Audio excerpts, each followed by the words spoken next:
మరిన్ని వివరాలు చూద్దాం. ప్రధాని మోదీ రష్యా అధ్యక్షుడు పుతిన్ ఫోన్ చేశారు.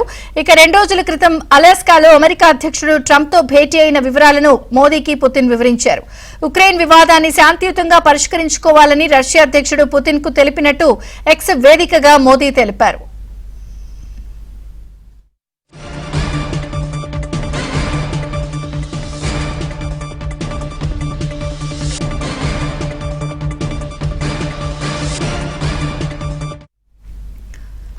ప్రధాని మోదీ రష్యా అధ్యక్షుడు పుతిన్ కు ఫోన్ చేశారు. 2 రోజుల క్రితం అలాస్కాలో అమెరికా అధ్యక్షుడు ట్రంప్ తో భేటీ అయిన వివరాలను మోదీకి పుతిన్ వివరించారు.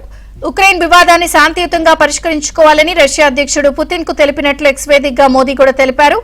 Updates Delhi bureau chief Krishna అందిస్తారు. కృష్ణ, అమెరికా అధ్యక్షుడు ట్రంప్ అదేవిధంగా ఉక్రెయిన్ అధ్యక్షుడు జెలెన్స్కీ సమావేశం జరగబోతున్న నేపథ్యంలో రష్యా అధ్యక్షుడు పుతిన్ భారతదేశ ప్రధాని మోదీతో ఫోన్ లో మాట్లాడడం అన్నది కొంత ప్రాధాన్యతను సంతరించుకుందని చెప్పొచ్చు. ఇటీవల ఆగస్టు 15వ తేదీన ట్రంప్ తో పుతిన్ అలాస్కాలో సమావేశమయ్యారు. సీజ్ ఫైర్ కి సంబంధించి ఏదైతే రష్యా ఉక్రెయిన్ మధ్య జరుగుతున్నటువంటి యుద్ధాన్ని నిలిపివేయడంపై వీరి మధ్య చర్చ జరిగింది. అయితే ఆ చర్చలు ఫలించలేదు. మళ్ళీ మరోసారి సమావేశం కావాలని కూడా నిర్ణయించారు. అందులో ఎటువంటి చర్చలు ఫలప్రదంగా జరగకపోవడంతో మళ్ళీ దాని మీద మరోసారి చర్చించాలని నిర్ణయించారు. దానికి సంబంధించినటువంటి అంశాలన్నింటినీ పుతిన్ ప్రధాని మోదీతో చర్చించినట్టుగా తెలుస్తుంది. ట్రంప్ తో అలాస్కాలో జరిగినటువంటి సమావేశం అదేవిధంగా శాంతియుత పరిష్కారం కోసం భారత్ చేసినటువంటి ప్రయత్నాలు వీటన్నిటిపైన కూడా పుతిన్ అదేవిధంగా మోదీ మాట్లాడుతున్నారు. సో వీటికి సంబంధించినటువంటి అంశాలను ప్రధాని మోదీ తన ఎక్స్ వేదికగా పంచుకోవడం జరిగింది.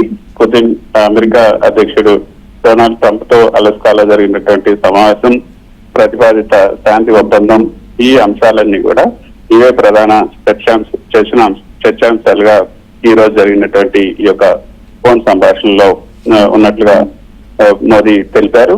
తన మిత్రుడు రష్యా అధ్యక్షుడు పుతిన్ ఫోన్ చేసి అలాస్కాలో అమెరికా అధ్యక్షుడు ట్రంప్ తో జరిగినటువంటి తన సమావేశంపై వివరాలు పంచుకున్నందుకు ధన్యవాదాలు తెలిపారు మోదీ. అదేవిధంగా ఉక్రెయిన్ ఘర్షణకు శాంతియుత పరిష్కారం కావాలని భారతదేశం ఎప్పుడూ కోరుతూ వస్తుంది. ఈ దిశగా జరుగుతున్నటువంటి అన్ని ప్రయత్నాలను కూడా భారత్ మద్దతిస్తుంది.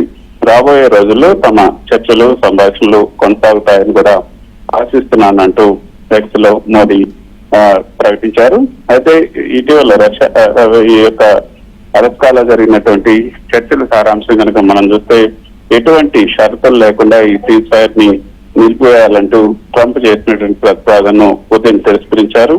తమ భూభాగాన్ని ఏదైతే ఇప్పటి వరకు తాము ఆక్రమించుకున్నటువంటి భూభాగాలు కానీ యుద్ధం సమయంలో తాము ఆక్రమించుకున్నటువంటి భూభాగాలను తమకు ఇచ్చేయాలని పుతిన్ పట్టుబడుతున్నారు.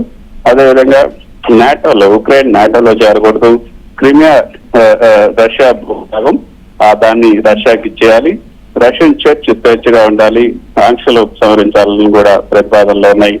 నాటో భద్రతా హామీలు వాళ్ళు కొంతవరకు కూడా వాటిని అధికారికంగా స్థూలంగా ఒప్పుకోవడం కూడా కుదరదని కూడా స్పష్టం చేయడం జరిగింది. సో ఈ నేపథ్యంలో పుతిన్ అదేవిధంగా మోదీ మధ్య జరిగినటువంటి ఈ సంభాషణ కొంత ప్రాధాన్యతను సంతరించుకుందని చెప్పొచ్చు. Thank you Krishna.